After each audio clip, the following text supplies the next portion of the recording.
Hey guys, and welcome to a new video.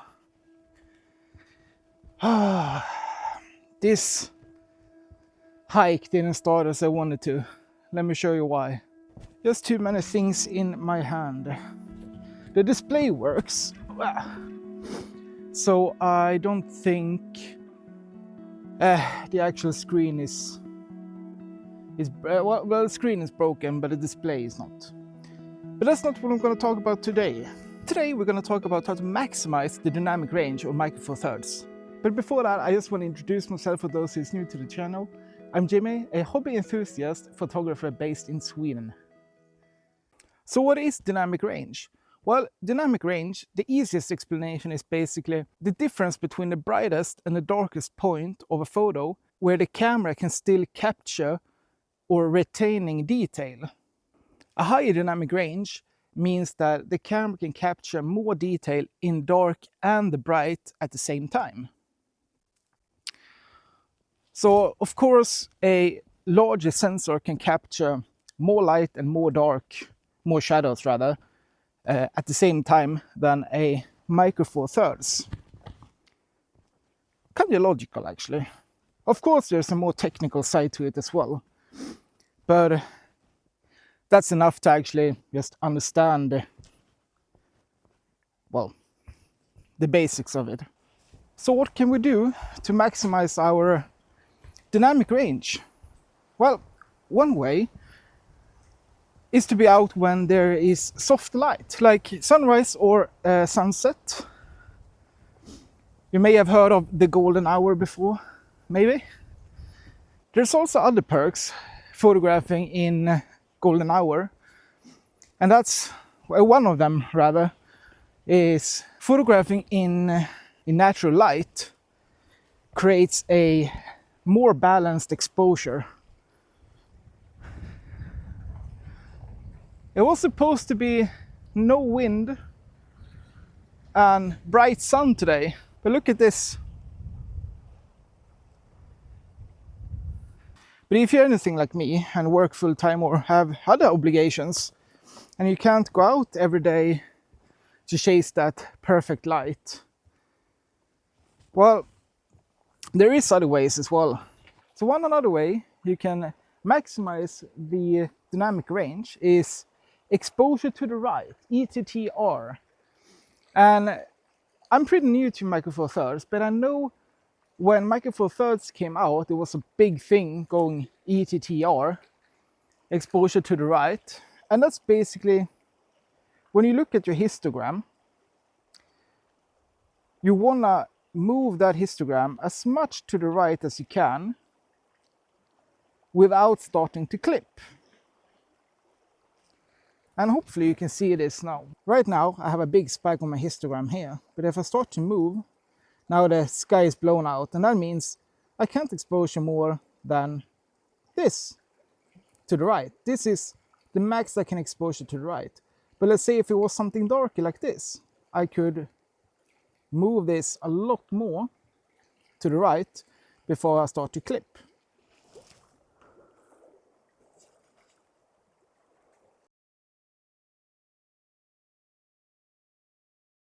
Unfortunately, a lot of people think that exposure to the right means that you should always have the histogram to the right side of your screen. But that's not completely true, because it pretty much means that you should exposure the image as bright as you can to retain as much information in shadows as possible and then bring it back in post-process. On full-frame cameras, it's more usual to exposure for the highlights, because a blown highlight is completely blown. You can't capture or bring that back in post, but shadows you can, and because full frame can bring shadows back much better than a Micro Four Thirds sensor, that's why we ETTR, we exposure for the shadows as much as we can, and then bring the highlights back in post.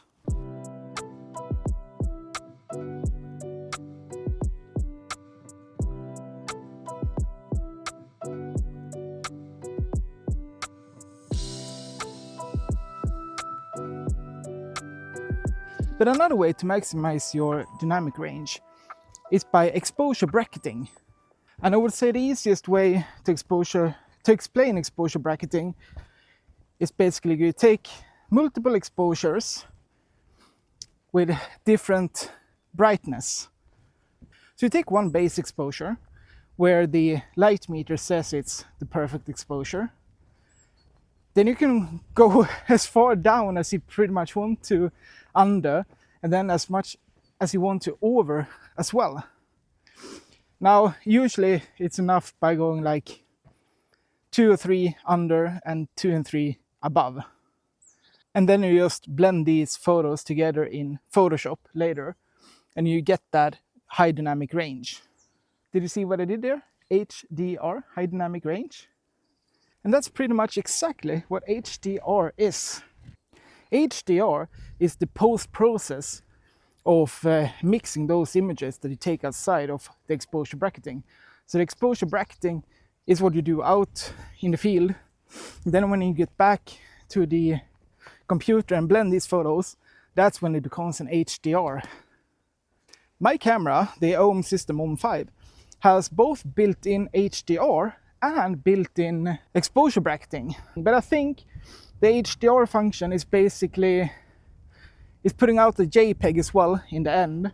So if you're shooting JPEG mostly and you go HDR function and you just take a photo, you will get an HDR photo in the end that you can publish to your Instagram or whatever. Sorry for the out of breath as well, by the way. I'm walking off piste. I don't know really where I am right now, but heading back to the trail. So I'm going to show you now how to exposure bracket. You just have to find a composition to do it.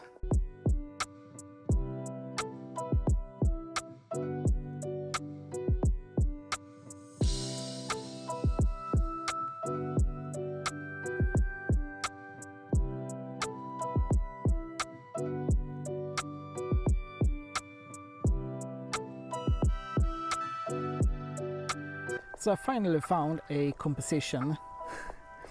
I'm not even on the same spot as I was before.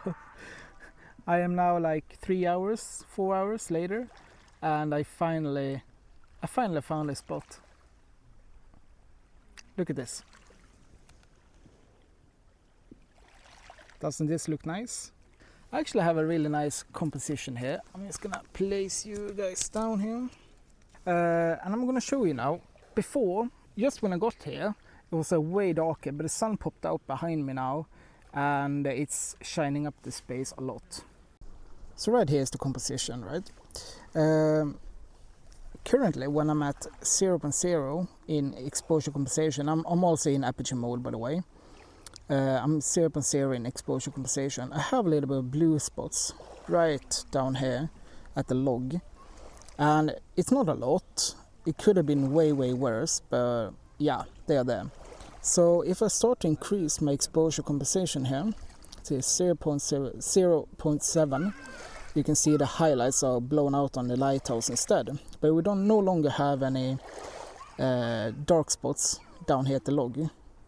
So that's good. So what we're gonna do here, we're gonna take one base exposure at 0.0. We're gonna move down to just preserve the lighthouse as best as we can. And then we're going to move up from 0.0 as a base, as I said. We move up to until we get a little bit of blown highlights there, and no longer the shadows are underexposed.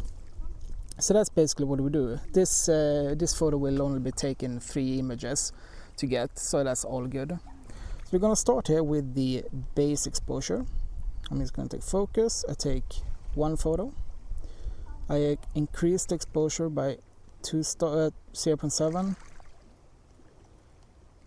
and I decrease it by 0.7 as well. And that's the images. Hopefully I didn't knock the camera way too much when I did that. But yeah, that's exactly how we're going to do this. So I have 3 base images now, and they are going to be our blend. So that's how you do it manually.